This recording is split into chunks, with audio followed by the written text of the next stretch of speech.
बिस्मिल्लाहिर्रहमानिर्रहीम अस्सलाम वालेकुम। जैसा कि आप देख रहे हैं, आज मैंने बनाया है आलू मटर का पुलाव। बहुत ही मज़ेदार और बहुत ही डिलीशियस है। सर्दियों में ख़ास तौर पे जब तक के घर में आलू मटर का पुलाव हफ्ते में 2 बार ना बनाए ना तो दिल नहीं भरता। तो चलें जी, इसको बनाना स्टार्ट करते हैं। इसके लिए मैंने ऑयल शामिल किया है एक पैन में और एक मीडियम साइज़ का प्याज इस तरह से कट कर लिया है और इसको अच्छे से हमने ब्राउन कर लेना है। ब्राउन करने से पहले मैं इसमें डालूँगी थोड़ा सा साबुत गरम मसाला। थोड़ा थोड़ा इस्तेमाल करेंगे। इसमें मैंने ज़ीरा लिया है, काली मिर्चें, 2 लौंग और एक छोटे साइज़ में थी बड़ी इलायची काली। तो इसको मैंने डाल दिया है प्याज के साथ और इसको मीडियम फ्लेम पे भूनना स्टार्ट करेंगे। जब हम देखेंगे कि प्याज का कलर इस तरह से ब्राउन होना स्टार्ट हो गया है, तब हमने इसमें टमाटर ऐड कर देना है। एक लार्ज साइज़ का टमाटर था, उसको चॉप करके इस तरह से डाल दिया है और इसको भूनने के लिए छोड़ दिया है। जब ये अच्छे से कुक होने लग जाएगा, तब मैंने इसमें कटी हुई हरी मिर्चें और इसके साथ ही बाकी की जो चीज़ें हैं वो ऐड करेंगे।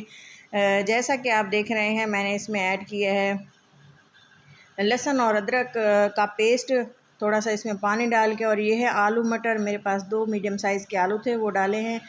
और मटर थोड़े से एक प्याली के बराबर मटर थे, वो भी इसमें शामिल कर दिए हैं। मसाले थोड़े से कच्चे कच्चे रखे हैं और जब मैंने इसमें तमाम चीज़ें ऐड की थी, उसके बाद जब मैंने इसकी भुनाई की थी, तब आप इसकी लुक देखिएगा और इसका फ्लेवर देखिएगा। अगर आप इसको पहली बार वीडियो देख रहे हैं और बना रहे हैं तो इस तरह से बनाएंगे ना तो बहुत टेस्टी बनेंगे।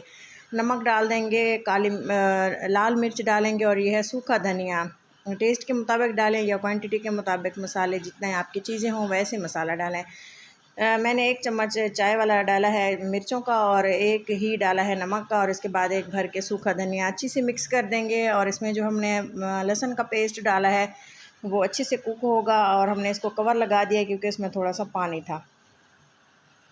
मिक्स करते रहेंगे और इसका जो पानी है वो ड्राई होता जाएगा, लहसुन की खुशबू फैलती जाएगी और मसाला जो है हमारा भूनता जाएगा। इसी दौरान हमें लगे थे तकरीबन 5 मिनट इसको भूनते हुए। और जब आप घर में बना रहे हो ना इसको, तब आप भी इसी तरह से बनाइएगा। और जब आपको लगे कि मसाला जलना स्टार्ट हो गया है, तब आप इसमें थोड़ा सा पानी डाल दीजिएगा ताकि मिर्चें मसाला हमारा जलने ना पाए, क्योंकि इससे फ्लेवर फिर जो हम चाह रहे होते हैं ना वैसा नहीं आता। जैसा कि आप देख रहे हैं, अब मैंने इसमें थोड़ा सा पानी डाल दिया है। पानी डाल के इसको मिक्स कर लेंगे और मिक्स करने के बाद आप देखें कि कैसे ये पकना स्टार्ट हो रहा है और जो हमारी चीज़ें इसमें टमाटर प्याज वगैरह कच्चे थे वो अब पक चुके हैं। यही वाला 1 गिलास मैंने चावलों का भिगोया है और इसमें मैं 2 गिलास ये वाले पानी डालेंगे। और ये है यखनी, 1 गिलास पानी डाला है और 1 गिलास से थोड़ी सी कम ये हमारे पास चिकन सूप था, वो मैंने ऐड कर दिया है। अगर आपके पास नहीं है तो आप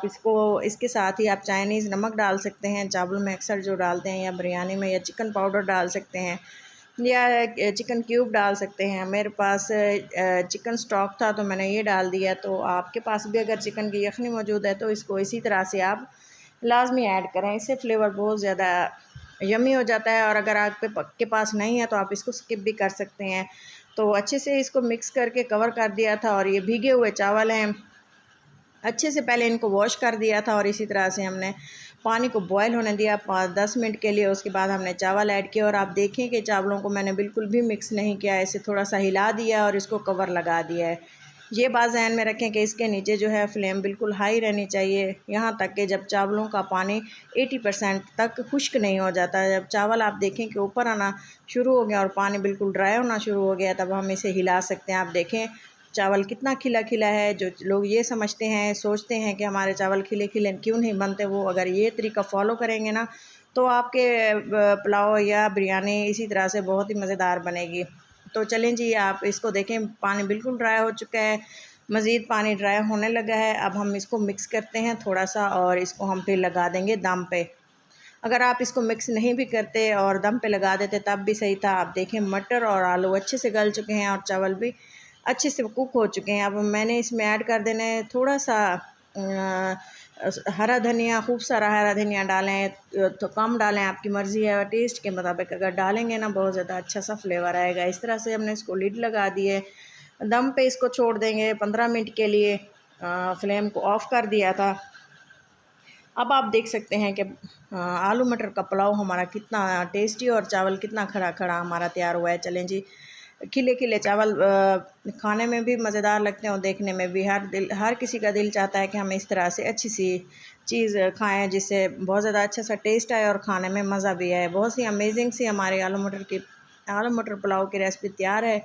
इसको एंजॉय करते हैं। प्लेट में डिश आउट, आप इसको ट्रे में भी डाल सकते हैं। आप ये देखें कि कितने मज़ेदार से हमारे चावल हैं, आप सोच भी नहीं सकते इतना इसका फ्लेवर कितना शानदार था। तो ये देखें आलू, आप देखें कि कितने अच्छे से गल चुके हैं और मटर बिल्कुल ही मुंह में जाते ही घुल गए थे। ये देखें जी, मैं आपको इस तरह से खा के दिखाती हूँ। तो चलें जी, अपना और अपनों का बहुत सारा ख्याल रखा करें। इस तरह की यमी यमी रेसिपीज़ देखने के लिए मेरे चैनल देसी फूड इंस्पिरेशन में पे जाएं और चेक करें, और इसी तरह से लाइक शेयर सब्सक्राइब लाजमी कीजिएगा। मिलते हैं किसी अच्छी सी नेक्स्ट वीडियो के साथ। अल्लाह हाफिज़।